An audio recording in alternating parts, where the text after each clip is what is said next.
ہے کہ کبھی بیوی کو راضی کرنے کے لیے خلاف واقعہ بات کرنی پڑے تو کر لینی چاہیے، تو وہ کراتی بھی ہیں۔ 3 موقع پر خلاف واقعہ بات کرنے کی اجازت ہے، واقعے کے خلاف بھی آپ بات کر سکتے ہیں۔ جنگ کے موقع پر 2 لوگوں کو صلح کرانے کے لیے اور بیوی کو راضی کرنے کے لیے کر لیں کوئی ایسی بات، بے شک اپنی طبیعت پہ جبر کر کے کر لے، گنجائش ہے، اجازت ہے۔ تو وہ کہتے ہیں جب وہ گاڑی میں میرے ساتھ بیٹھی بن سور کے تو وہ تقاضا کرنے لگی کہ میں نے بڑے اچھے کپڑے پہنے ہیں پر آپ نے توجہ نہیں کرائی۔ وہ سیانا بندہ تھا، وہ چاہ رہا تھا کہ میری خاتون سمجھ جائے۔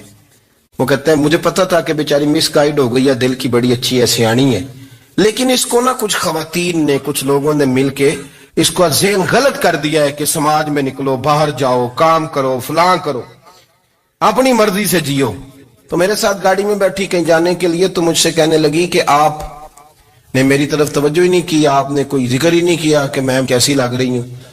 تو وہ کہتے ہیں میں نے اسے کہا کہ اگر تو ناراض نہ ہو تو پھر میں صحیح والی تعریف کر دوں۔ تو اس نے کہا کہ آپ کر دیں۔ تو کہتے ہیں میں نے درد سے اور خلوص سے اپنی بیوی سے کہا، خلوص کے ساتھ میں نے کہا میں تو روز گھر ہوتا ہوں، روز شام کو گھر ہوتا ہوں، اگر تو میرے لیے تیار ہوتی تو میں تیری تعریف کرتا، لیکن آج تو باہر جانے کے لیے تیار ہوئی، تو پھر ان سے تعریف کی امید رکھ جن کے لیے تو نے تیاری کی ہے۔ میرے لیے تیاری کرتی تو میں تو ہر شام تیرے پاس ہوتا ہوں۔ کہتے ہو میرے لفظوں میں درد تھا تو وہ بھی رو پڑی اور کہنے لگی آپ گاڑی روک دیں، مجھے باہر جا کے کسی کو راضی نہیں کرنا، میں نے اسے راضی کرنا ہے جس کو رب کریم نے میرا شوہر بنایا ہے اور میرے لیے منتخب کیا ہے میرے ماں باپ کو، میں واپس لوٹتی ہوں۔ یہ ایک پہلو ہے سلگتا ہوا، اس کو سمجھا جائے۔ رسول کریم صلی اللہ علیہ وسلم عرب کی کواری لڑکیوں سے زیادہ حیا والے تھے، کواری لڑکیوں سے زیادہ حضور حیا فرمایا کرتے تھے۔ جب خانہ کعبہ کی مکہ شریف میں تعمیر ہو رہی تھی نا، اہل عرب اس کو تعمیر کر رہے تھے، تو نبی پاک صلی اللہ علیہ وسلم اپنے چچا حضرت عباس کے ساتھ خانہ کعبہ کی تعریف میں مصروف تھے۔ تو عرب کے لوگ چونکہ لمبا کرتا پہنتے تھے پیروں تک، تو نیچے اگر کسی وقت کوئی چیز نہیں بھی ہوتی تھی تو کسی کو وہ نظر نہیں آتی تھی، چونکہ پردہ رہتا تھا، لمبا کرتا پہنا ہوا ہوتا تھا۔ تو جب بچے، سرکار کی عمر مبارک بھی ابھی تھوڑی تھی، تو اس طرح بچے جب نکلتے تو وہ کئی دفعہ اپنی تہمت اتار دیتے نیچے سے، اور کوئی مزدوری کرنے لگتے تو 3-4 طے کر کے تہمت کی کندھے پہ رکھ لیتے، جس طرح کبھی دیہاتوں میں لوگ کپڑا سر پہ رکھتے تھے کہ اوپر اگر کوئی وزنی چیز رکھیں گے تو وہ تکلیف نہیں دے گی۔ نبی پاک صلی اللہ علیہ وسلم بھی سب لوگوں کے ساتھ خانہ کعبہ کی تعمیر میں شامل تھے۔ تو حضرت عباس رضی اللہ تعالیٰ عنہ نے کہا حضور سے، ابھی اعلان نبوت بھی نہیں فرمایا تھا، بھتیجے آپ بھی تہمت اتاریے، یہ صحیح مسلم میں حدیث موجود ہے، اور اس کو کندھے پہ رکھ لیجیے، آپ اینٹیں اٹھا کے لا رہے ہیں تو ذرا آپ کو تکلیف نہیں ہوگی۔ تو سرکار دو عالم صلی اللہ علیہ وسلم سے یہ بات کہی اور پھر جلدی سے حضور کی تہمت کو نکال کے حالانکہ لمبا کرتا پہنا ہوا ہے، تو وہ جیسے ہی ان کے کندھے پہ رکھا اینٹیں رکھنے کے لیے تو سرکار تو زمین پہ گر گئے، بے ہوش ہو گئے، آنکھیں آسمان کی طرف، اور پھر حضور پکار رہے ہیں آزاری آزاری آزاری، میرا تہمت دے دو، میرا تہمت دے دو۔ کبھی کوئی شخص اس وجہ سے بھی بے ہوش ہوا ہے کہ میرے وجود سے کپڑا اتر گیا ہے؟ حالانکہ سرکار پر وہ بے ہوشی بھی نبی پاک کا وہ جو غلبہ ہے نا شرم و حیا کا، اس کی وجہ سے ہو، ورنہ تو حضور فرماتے ہیں کہ میری آنکھیں سو جاتی ہیں، دل تو میرا اس عالم میں بھی جاگتا رہتا ہے۔ تو سرکار زمین پہ تشریف لے آئے، آنکھیں میرا تہمت دے دو، میرا تہمت دے دو، تو جلدی سے انہوں نے تہمت دیا تو حضور نے باندھ لیا۔ پھر طبیعت مبارک میں تسلی ہوئی، یعنی ہم اس رسول کے غلام ہیں کہ جن کے تو وجود سے کپڑا اتر جائے تو حضور برداشت نہیں کرتے، قبول نہیں فرماتے، تکلیف شروع ہو جاتی۔ لیکن یہاں نوجوان ہیں اور بڑا قد کاٹ ہے اور بڑے بڑے سمجھدار لوگ ہیں، گرمی آتی ہیں تو شارٹ کپڑے پہن کے گھومتے ہیں، ان کو خیال نہیں کہ یہ وہ والا لباس ہے جو باہر تو کیا گھر میں اماں کے سامنے نہیں پہننا چاہیے، بہنوں اور بیٹیوں کے سامنے نہیں پہننا چاہیے۔ آپ کی گفتگو میں شرم و حیا ہو، آپ کے لب و لہجے کے اندر حسن ہو۔ آپ کو پتہ ہے نبی پاک صلی اللہ علیہ وسلم نے فرمایا میری امت میں سب سے زیادہ حیا کرنے والے عثمان غنی ہیں، عثمان غنی سب سے زیادہ حیا کرنے والے۔ آپ فرمایا کرتے تھے جب سے حضور کا چہرہ دیکھا ہے میں نے کبھی اپنی شرمگاہ بھی نہیں دیکھی، میں نے آنکھوں کا وضو نہیں توڑا، اور جب سے حضور کے دست مبارک میں نے بیعت کے لیے سیدھا ہاتھ بڑھایا تو پھر سیدھا ہاتھ میں نے کبھی گندگی کو نہیں لگایا۔ حیات، آپ باتھ روم کے اندر بھی غسل فرماتے تھے تو کپڑوں سمیت کرتے تھے۔ کسی نے کہا حضرت جی واش روم کے اندر کیوں نہیں کپڑے اتارتے؟ آپ فرمانے لگے باہر بندوں سے حیا کرتا ہوں، اندر جاتا ہوں تو رب سے حیا نہیں شروع ہو جائے، وہ تو دیکھ رہا ہے نا۔ تو میں جو بات آپ کی خدمت میں عرض کرنا چاہتا ہوں اس کو آپ سمجھیے گا میرے عزیز، کہ شرم والا مزاج، گفتگو بھی شرم والی، آنکھیں بھی شرم والی، لباس بھی شرم والا، دوستی یاری بھی شرم والی، بہت ساری ایسی باتیں۔ دیکھیں نا آپ ذرا، میں نے کہا کہ باتوں کو سن کے گزر نہ جایا کریں، اس کی گہرائی پر غور کریں۔ حضور علم کا سمندر ہے، سرکار سے زیادہ علم دنیا میں کسی کے پاس موجود نہیں ہے، اور صحابہ کو موقع ملا ہوا ہے اس سمندر سے فیض لینے کا، لیکن ان کی حالت یہ ہے کہ حضرت علی المرتضیٰ فرماتے 14 دن گزر جاتے، حضور سے کوئی سوال پوچھنا ہوتا تھا پر میں شرم کے بارے نہیں پوچھ پاتا تھا۔ 14 دن بخاری شریف میں موجود ہے۔ ایک دن نبی پاک صلی اللہ علیہ وسلم نے پوچھا صحابہ سے کہ وہ کون سا درخت ہے جس کے پتے نہیں گرتے، اور وہ درخت اس طرح ہے جس طرح مومن ہوتا ہے، وہ درخت میرے مومن کی طرح بتاؤ۔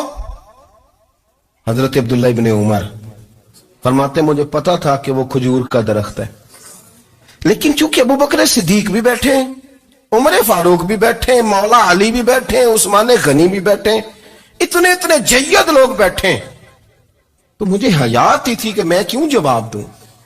کہتے سرکار نے کئی دفعہ پوچھا، لوگوں نے کئی اور درخت بتائے، پر فرمایا تمہارا جواب درست نہیں ہے۔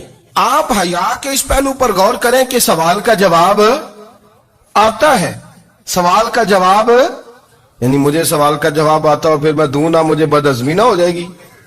یہ کیسے ممکن ہے کہ میری رات گزر جائے، مجھے پتا بھی تھا اور میں نے بتایا نہیں؟ بہت سارے لوگ آ کے بہت ساری باتیں بتاتے ہیں، بہت ساری باتیں وہ سمجھاتے ہیں، تو ہم غور سے ان کا چہرہ دیکھنے لگ جاتے ہیں، کہتے ہیں یار اس کا تو دعویٰ تھا کہ میں سمجھنے آتا ہوں، یہ تو ہمیں سمجھا رہا ہے، چلو الحمدللہ ہم سمجھنے کو تیار ہے۔ لیکن میرے عزیز پتہ بھی ہے جواب کا، علم بھی ہے، لیکن فرماتے ہیں میری حیا نے مجھے اجازت نہ دی کہ میں جواب دوں۔ آپ فرماتے ہیں پھر حضور سے صحابہ نے عرض کی کہ یا رسول اللہ آپ ہی بتا دیں وہ درخت کون سا ہے، تو حضور نے فرمایا بھئی وہ کھجور کا درخت ہے۔ تو آپ فرماتے ہیں میں دل میں کہہ رہا تھا کہ الحمدللہ میرا جواب درست ہے، حالانکہ میں نے جواب دیا ہی نہیں۔ تو لفظوں میں حیا، جملوں میں حیا، آنکھوں میں حیا، اٹھنے میں حیا، بیٹھنے میں حیا، چلنے میں حیا ایک خوبصورت حسن ہے، اور نبی پاک صلی اللہ علیہ وسلم نے فرمایا جب تو بے حیا ہو جائے نا پھر تو آزاد ہے، پھر تو جو مرضی کا، پھر تو جو۔ اس لیے بزرگ جب کسی کو بے حیا کہتے تھے نا، اللہ اکبر، اور جب کسی کو کہتے تھے نا یہ بے حیا ہے تو لوگ سمجھتے تھے کہ ہلکی سی بات کر دی، لیکن ان کا معنی یہ ہوتا تھا کہ بس بھائی اب اس کے ساتھ کوئی کلام کرنے کی ضرورت، اس کو اب اصلاح کی ضرورت نہیں، یہ بے حیا ہے۔ کیا معنی؟ کہ اب یہ جو اس کے دل میں آئے گا وہ کرے گا، جو اس کی طبیعت چاہے گی وہ کرے گا، اب یہ کسی پہلو بھی قابو آنے کو تیار بے حیا ہو گیا۔ بے حیائی بہت بڑا عیب ہے، اور جو لوگ کہتے ہیں کہ ہمیں بالکل آزادی ہونی چاہیے، ہمارا اپنا جسم ہے تو ہماری اپنی مرضی چلے گی۔ ایک وزیر صاحب ہے، پتہ نہیں میں ان کو جانتا تو نہیں، انہوں نے سینٹ میں تقریر کی ہے، میں نے ان کی بات سنی ہے، اس نے کہا نہیں بھائی جسم رب کا ہے تو مرضی بھی تو رب کریم کی چلے گی، مرضی بھی اللہ کی۔ یہ مجھے تھوڑا سا مسئلہ ہے جسم پر، کبھی کبھی مجھے کثرت سفر سے الرجی ہو جاتی ہے۔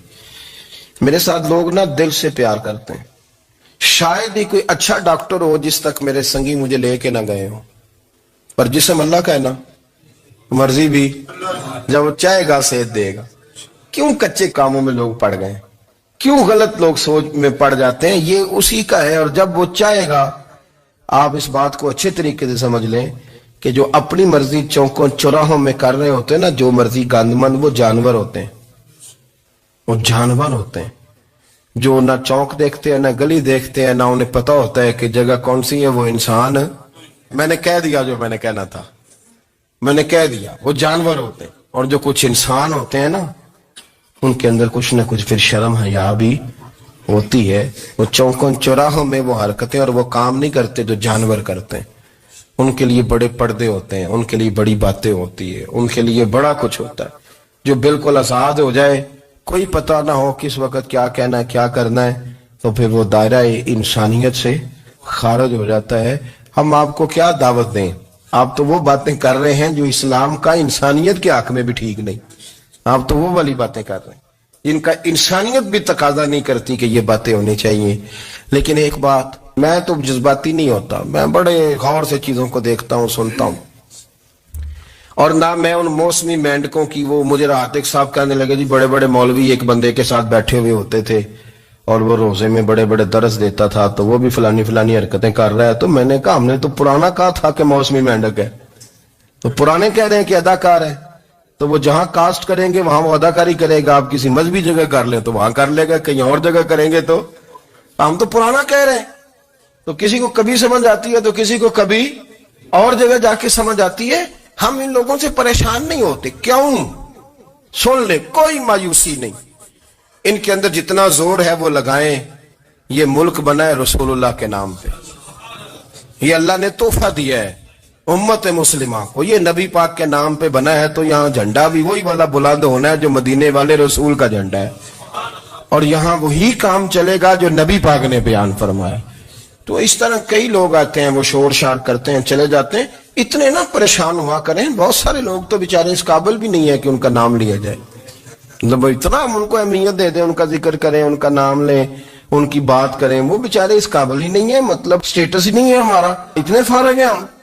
جب جو بندہ آئے گا کہانی چھڑے گا تو ہم چھڑ جائیں گے. اور بھائی اللہ کا فضل ہے الحمدللہ تعالی, لوگوں نے بڑا شور کیا اور بڑے زمانے سے دنیا شور کر رہی ہے, پر اللہ کے گھر مسجدیں بھری ہوئی ہیں.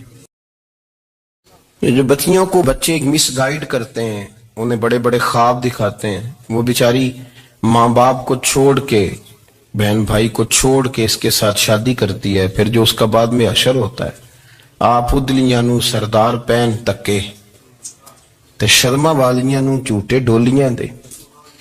پھر وہ بیچاری ماں باپ رکھتے نہیں, وہ ظلم کرتا ہے, تو کتنی بڑی تکلیف میں وہ بچی آ جاتا. نازک شیشی ہوتی ہے نا تو ٹوٹ جاتی.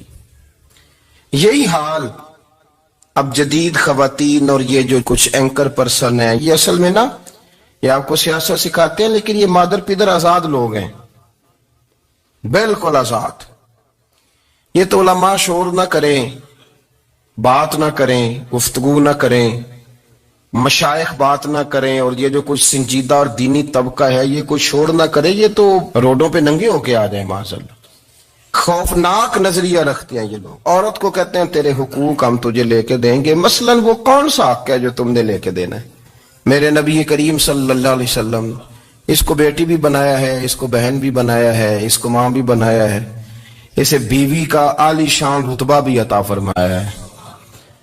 اور چونکہ بیٹی کا بھی حق بڑا بیان کیا جاتا ہے, بہن کا بھی, ماں کا بھی, اور بیوی کے معاملے میں لوگ سمجھتے ہیں کہ زیادہ بات نہیں کرنی چاہیے, شاید مسئلہ خراب ہو جائے.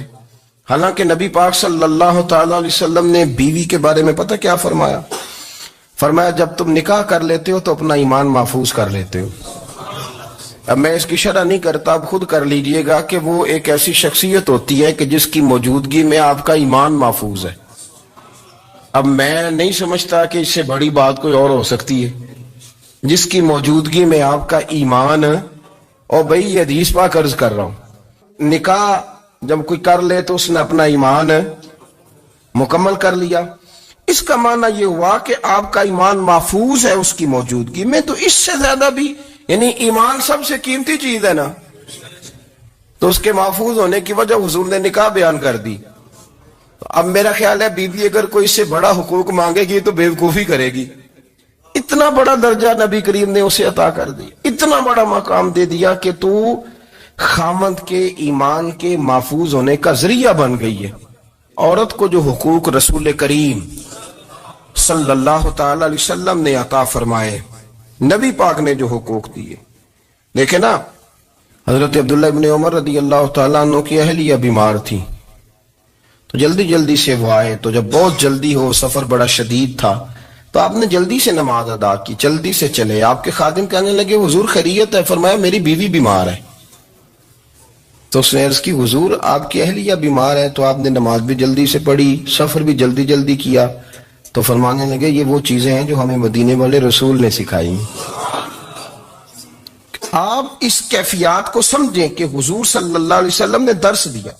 اور پھر ایک اور بہت بڑی بات، یہ فضیلت کسی اور کو نہیں دی. جو عورت کو حضور نے فضیلت دی، یہ فضیلت کسی اور کو نہیں دی. کبھی حضور نے فرمایا کہ تمہارا ابا تمہارے ساتھ بہت سخت رویہ کرے تو تم نے اس کو اس سختی پر داد دینی ہے؟ فرمایا چلو اگر وہ زیادتی بھی کرے تو تم نے اس کے ساتھ سلوک اچھا ہی کرنا ہے. لیکن آپ ایک بات کو سمجھے نا کہ بچے کے بارے میں، بیٹے کے بارے میں، بیٹی کے بارے میں فرمایا 10 سال کے ہو کے نماز نہ پڑھے تو سختی کرو، تمہارا ڈنڈا بھی لٹکنا چاہیے. بہت ساری جگہوں پہ بہت سارے لوگوں کے لیے سختی کا حکم دیا، لیکن عورت کے لیے حضور نے جو جملے کہے، اصل میں ہم سمجھتے ہیں کہ یہ ایک بات ہے مشہور ہو گئی ہے روایت حدیث، تو بس اس کے پس منظر پر اور جملوں کے حسن پر شاید معاذ اللہ غور کرنے کی ضرورت نہیں. ذرا اس لفظ کی تاثیر پر غور کریں. حضور نے فرمایا عورت ٹیڑھی پسلی سے پیدا کی گئی ہے، یہ ٹیڑھی ہے، تو سیدھا کرنے کی کوشش کرو گے تو ٹوٹ جائے گی. تو حضور پھر ہمارے لیے حکم کیا ہے؟ فرمایا جیسی ہے تم اسی کے ساتھ نبھا کرو. آپ سمجھیں کہ اتنا محفوظ حضور نے درجہ دے دیا بی بی کو، اتنا محفوظ کہ فرمایا غلطی بھی ہو تو میرے غلاموں تم اس کے ساتھ نبھا کرو، گزارا کر لو. کو کیا اور حق چاہیے عورت کو جس کو اس کی غلطیوں سمیت نبی پاک نے قبول کرنے کا حکم دے دی کہ اس کی کمزوریوں سمیت قبول کر لو. اب اس کو اور کیا کوئی کمزور